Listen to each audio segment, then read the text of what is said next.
So students, today we take up the poem Animals.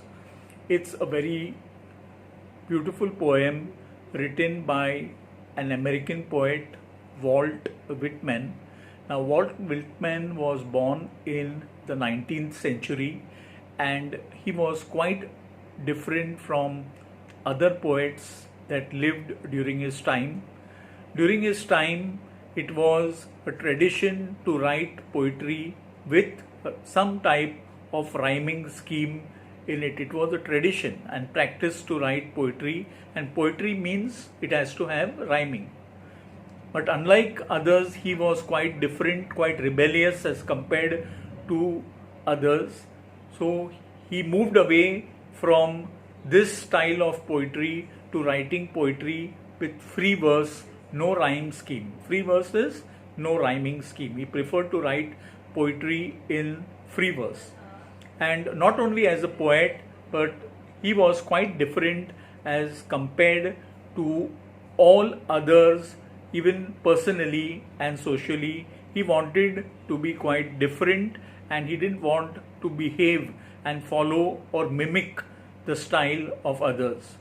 So through this poem, he conveys to us the big difference in the nature of humans and the nature of animals.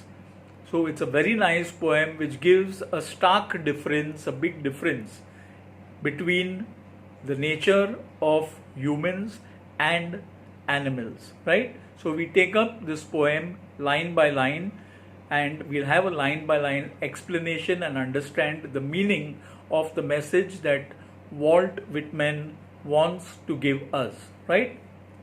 Now, I think I could turn and live with animals. They are so placid and self-contained.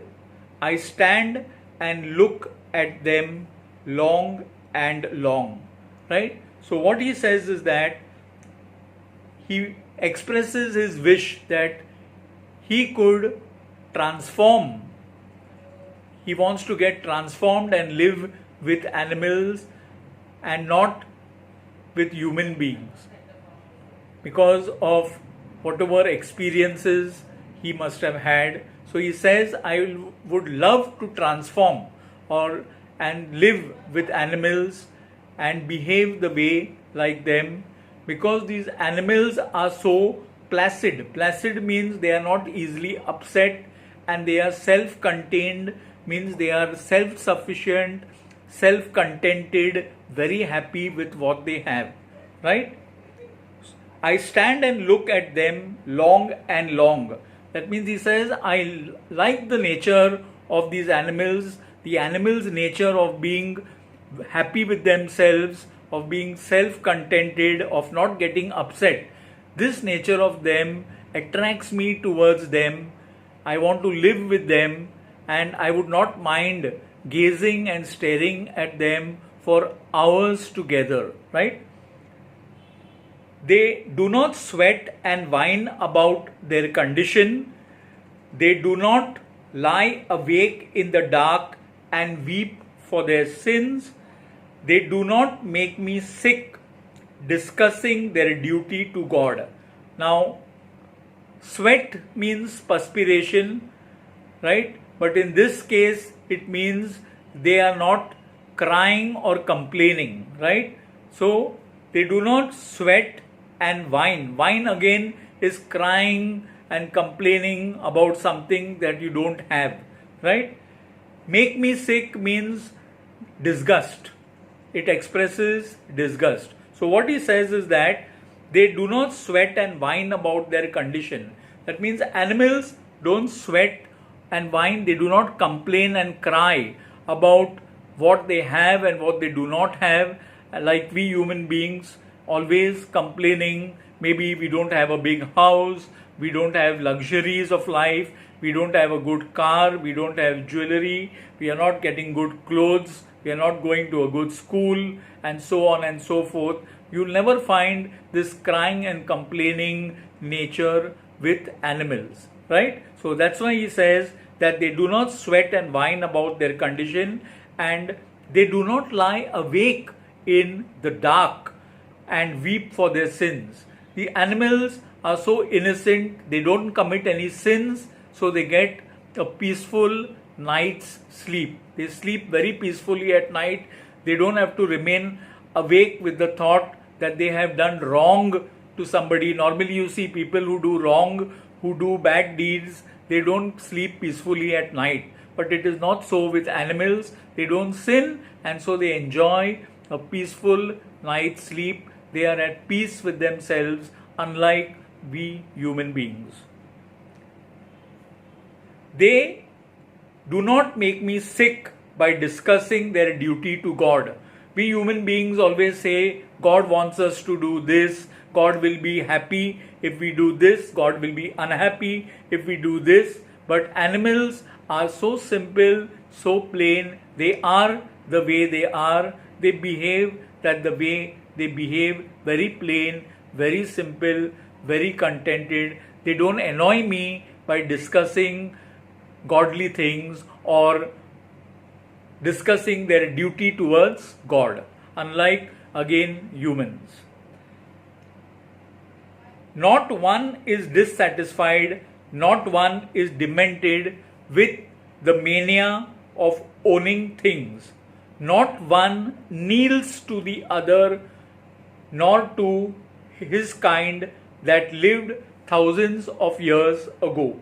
So what he says is that none of these animals are mad or crazy about owning. Demented means mad about, mania means crazy. So they are not mad about owning or possessing materialistic things, like how human beings are materialistic. They want luxury, they want good clothes, they want good houses, they want luxurious things in life, all good things they want to enjoy in their life. But animals are not mad about possessing things, they are not crazy, and they don't run after the materialistic world.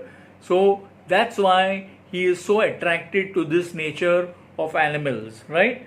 So not one is dissatisfied, not one is demented, right? You understood? So not one of these, none of these animals are crazy or mad about materialistic things in this world, about owning things, right? Unlike human beings. Not one kneels to the other, nor to his kind that lived thousands of years ago. So he says that not one, you will not find animals bowing before other animals or bowing before others similar to them. Nor will they pay respect to their ancestors, forefathers, grandfather, grandmother. No, you will not find them doing that. They don't follow such obligations. They are very simple in nature.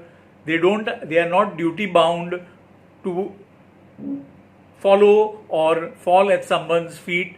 So that's why he likes the nature of animals for all these virtues that they have. Right? So, not one is respectable or unhappy over the whole earth. So they show their relation to me and I accept them. They bring me tokens of myself. Right? So what he says, not one is respectable or unhappy. In this case, respectable means happy. Right? So not one of them is either happy or unhappy about whatever is happening or on this earth or whatever is happening to them. They take things as it comes. We humans very easily become happy and we very easily at the same time become unhappy, and we are always affected by what's going on around us. You can see the current situation, how unhappy we become when the situation around us is bad, forcing us and restricting us into our homes. But it's not so with animals. They are neither happy nor are they unhappy. They are contented with whatever they have. They are satisfied and they have accepted whatever God has given them. Right? They bring them tokens of myself. They bring tokens of myself they evince them plainly in their possession. So I read again, they bring me tokens of myself, they evince them plainly in their possession. I wonder where they got those tokens. So what he says is that they show me and they are reflecting the qualities which once I had. I had qualities of simplicity, qualities of compassion, qualities of honesty, qualities of wisdom before. I don't know where I have lost them. These animals are showing me the qualities which I once had. But in our quest, so he's talking about human beings, that human beings in the beginning also had qualities and virtues like simplicity, compassion, sincerity, honesty.